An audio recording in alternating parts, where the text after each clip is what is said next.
maknanya tu kalau dalam bab hak. Kemudian kalau dalam bab fitnah, mengumpat, penghinaan, cacian, kutukan, laknat, kezaliman, ini semua melibatkan maruah.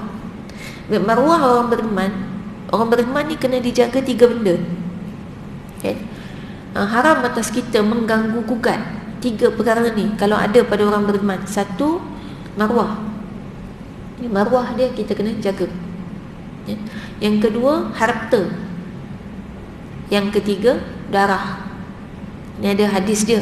Hadis dia sebut darah, tapi ulama uraikanlah apa maksud darah tu. Maksudnya kita tak boleh membunuh atau menyakiti fizikal orang lain tanpa sebab syar'i. Tak boleh saja-saja nak pukul orang sebab marah, tak boleh. Walaupun anak sendiri, haram hukum dia. Ibu yang pukul anak sebab marah, haram hukum dia. Yang bolehnya apa? Pukul sebab nak mendidik.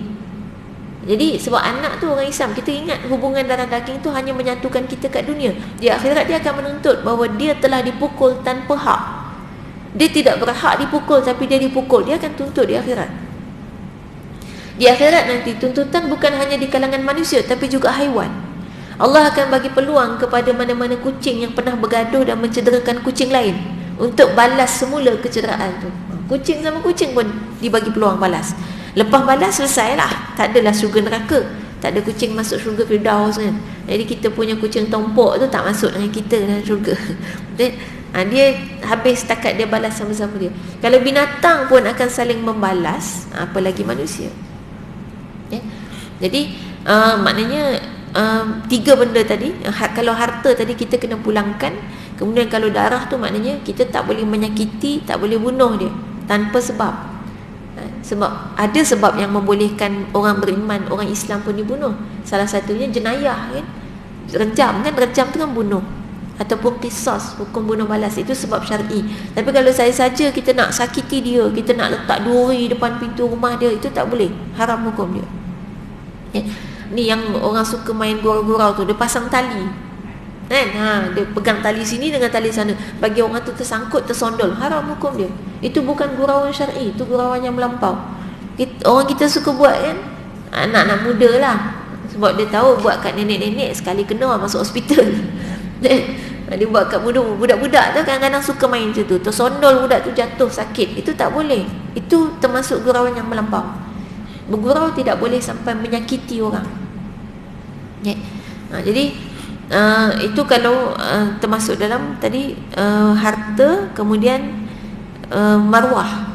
Harta, darah, kemudian maruah. Maruah orang beriman tidak boleh diganggu gugat. Dengan cara apa kita ganggu maruah orang? Bukan maruah ni kadang kita bayang berzina tu je hilang maruah. Tak. Maruah ni termasuk kalau kita mengumpat dia, hilang maruah dia. Misal suami keluar rumah kontrol macho.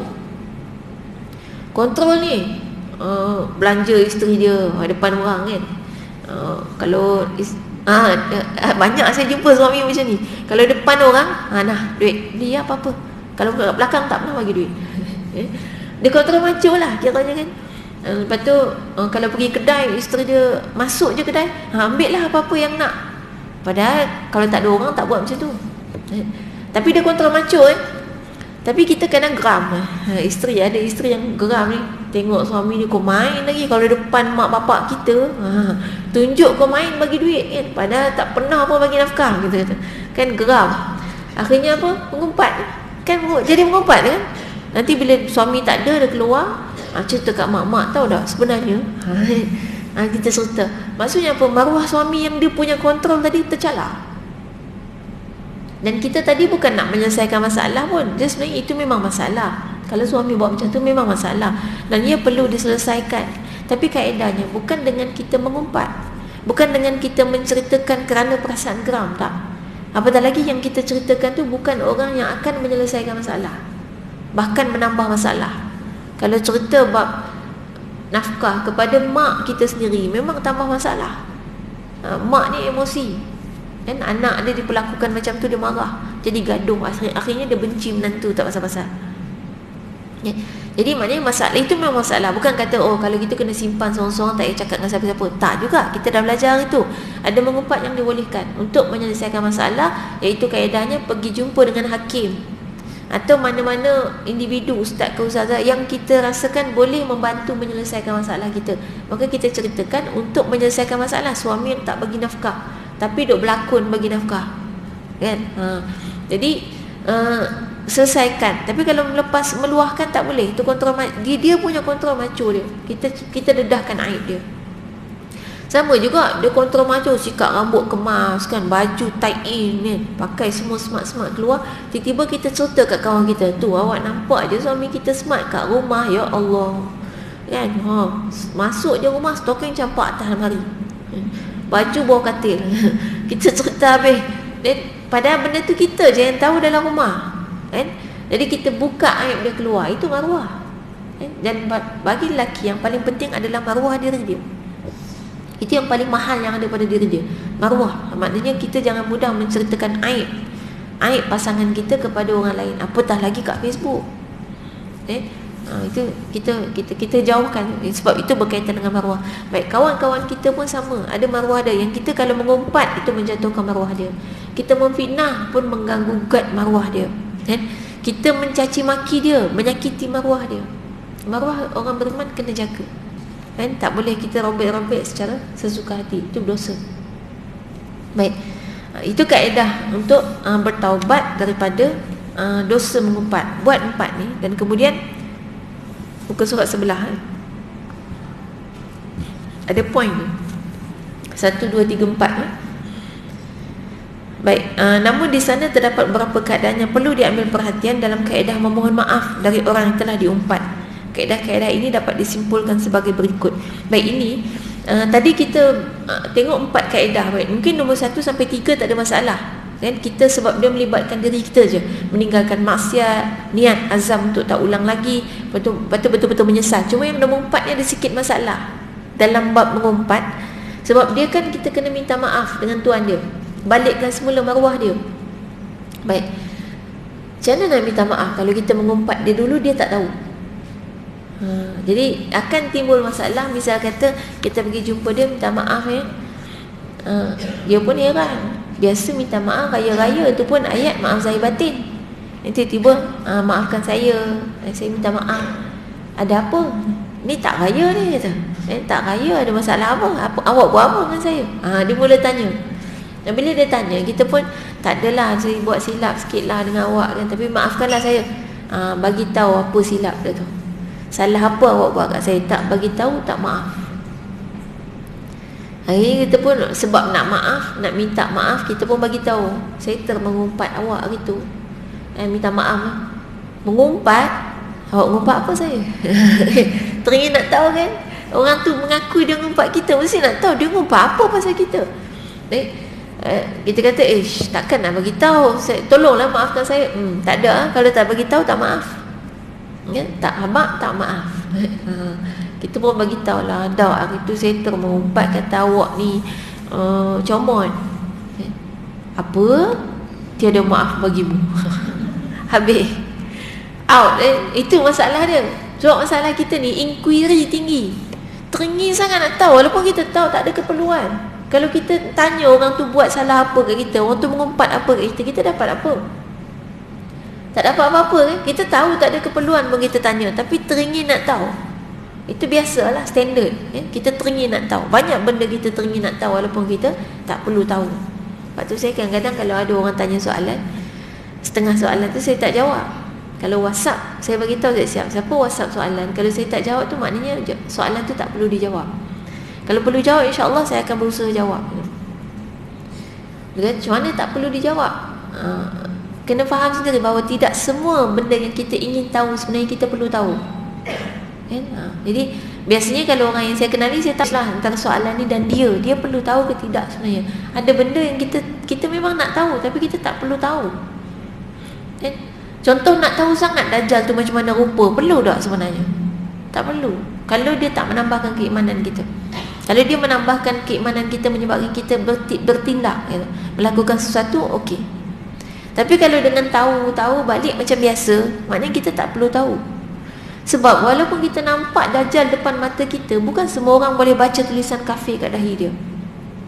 Memang disebut di dahi Dajjal ada tulisan kafir, tapi bukan semua orang boleh baca.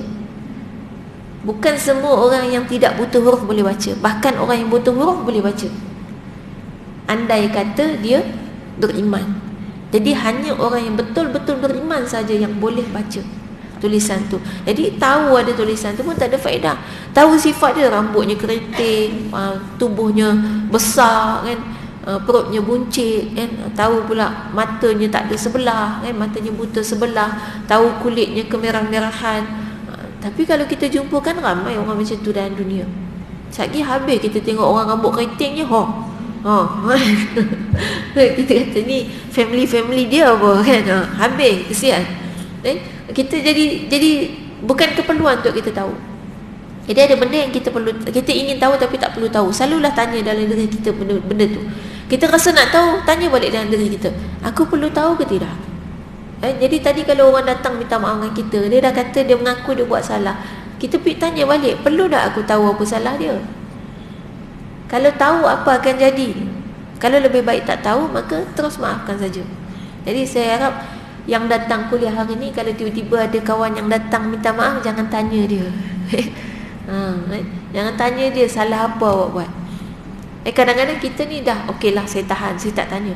Balik termimpi-mimpi pula, dia buat apa kat kita? Macam tu sekali dia minta maaf, dia buat apa sebenarnya? Tanya suami pula, agak-agak dia buat apa kat kita? Tak puas hati tu. Itu kalau timbul perasaan macam tu, ingatlah tu syaitan tu. Syaitan yang terus membisikkan pada kita. Dan tu kena ingat balik bahawa kaedah Allah memaafkan hamba-Nya adalah tanpa bertanya lagi apa salah kita, terus lapangkan dada dan maafkan dia. Dan ingat bahawa di akhirat tak ada faedah pun kita fikir tu, penat je. Banyak lagi benda kita boleh fikir yang lebih berfaedah. Jadi kita tak payah fikir tentang apa yang dia buat dah. Kita lapangkan dada, kita betul-betul selesaikan, biar selesai urusan kita dengan dia kat dunia ni. Maafkan dia sepenuhnya. Ingat, benda tu tak ada faedah gitu je. Berfikir benda tu tak ada faedah. Terus tukar, alihkan fikiran kita kepada benda lain. Baik. Jadi sekarang ni macam mana nak selesaikan masalah tu? Ini Imam Al-Ghazali dah bagi panduan. Satu kaedahnya ialah memohon maaf kepada orang yang telah diumpat sekiranya perbuatan tersebut tidak mendatangkan mudarat yang lebih besar. Sekiranya dengan memohon kemaafan itu akan mendatangkan permusuhan atau pergaduhan, maka sebaiknya dia memilih langkah kedua, ketiga dan keempat berikut. Jadi tadi memang yang kita kena mohon maaf itu kan dia punya basic. Dan asas dia, kalau nak taubat, pergi minta maaf balik ke orang yang kita mengumpat. Baik, sekarang ni dibimbangi kalau minta maaf tu jadi macam tadi. Jadi macam tadi, dia tanya-tanya akhirnya bergaduh kan, akhirnya tak kawan dah, makin teruk hubungan kita dengan dia. Baik, kalau ini terjadi, dan ini memang banyak terjadi di kalangan orang Melayu kita. Sebab tu saya harapkan yang datang pengajian tak jadi macam tu. Kita tak buat macam tu supaya memudahkan dia nak minta maaf. Sebab kalau dia tak buat yang ni, dia tak minta maaf dengan kita dan kita tak maafkan dia, dia kena buat yang nombor 2, 3 dan 4 sekaligus. Baik, yang kedua apa? Selalu mendoakan kebaikan bagi orang yang telah diumpat. Jadi dalam doa dia tu kena tambah kita seorang lagi. Susah kan? Kita dah menyusahkan hidup dia juga, dan dia kena tambah nama kita. Bukannya main tambah, ya Allah ampunkanlah dosa semua orang yang aku pernah ngumpat. Dia bukan gitu. Kena sebut, ya Allah ampunkanlah dosa Kak Pi'ah, Kak Minah, Kak Pu'ah, Kak Lah, Kak Nah, Kak Nah, Kak Mah, Kak Peh. Semua nama-nama tu yang kita pernah ngumpat. Kena doakan kebaikan untuk mereka. Baik, kemudian yang ketiga, memuji orang yang pernah diumpat di hadapan orang yang pernah mendengar umpatannya dahulu, sehingga maruah orang tersebut dapat dikembalikan. Ini cara nak balikkan sebelum maruah dia. Dulu kita jatuhkan maruah dia dengan cara mengumpat. Sekarang kita nak balikkan maruah dia. Kaedah dia ialah puji semula orang tu. Kita tahu setiap orang ada kebaikan dan keburukan, kan? Jadi yang tadi kita duk mengumpat tu, bila kita korek keburukan dia, sekarang kita cari kebaikan dia. Mustahil ada orang yang tak ada kebaikan. Kalau kita rasa orang tu tak ada kebaikan langsung, saya tak tahu apa kebaikan dia, pergi tanya orang lain. Kita punya otak tu ada masalah. Sampai tak nampak kebaikan orang, pergi minta pendapat orang lain, apa kebaikan orang ni gitu. Dan supaya kita dapat munculkan kebaikan dia dan cerita tentang kebaikan dia di hadapan orang yang kita pernah mengumpat dia dulu. Jenuh sikit lah, susah sikit nak cari balik tu. Orang-orang yang kita dah lah lupa pula tu. Dulu mengumpat sekampung, pindah rumah orang ni, lepas tu orang tu kita nak cerita balik siapa dia ada kat situ masa tu. Memang agak susah, tapi kalau betul nak taubat kena buat. Ni yang bercerita dulu mengumpat kat Facebook, kena cerita balik kebaikan dia di Facebook kita balik. Dan kena pastikan orang yang membaca posting dulu itu juga yang baca posting sekarang. Macam mana tu? Tag lah. Dah dulu tak tahu siapa, mana kita tahu, yang tahu yang like je kan. Yang tak like, yang baca macam tu saja tak tahu. Memang agak susah, tapi kita upayakan semaksimum mungkin dan usahakan semaksimum mungkin.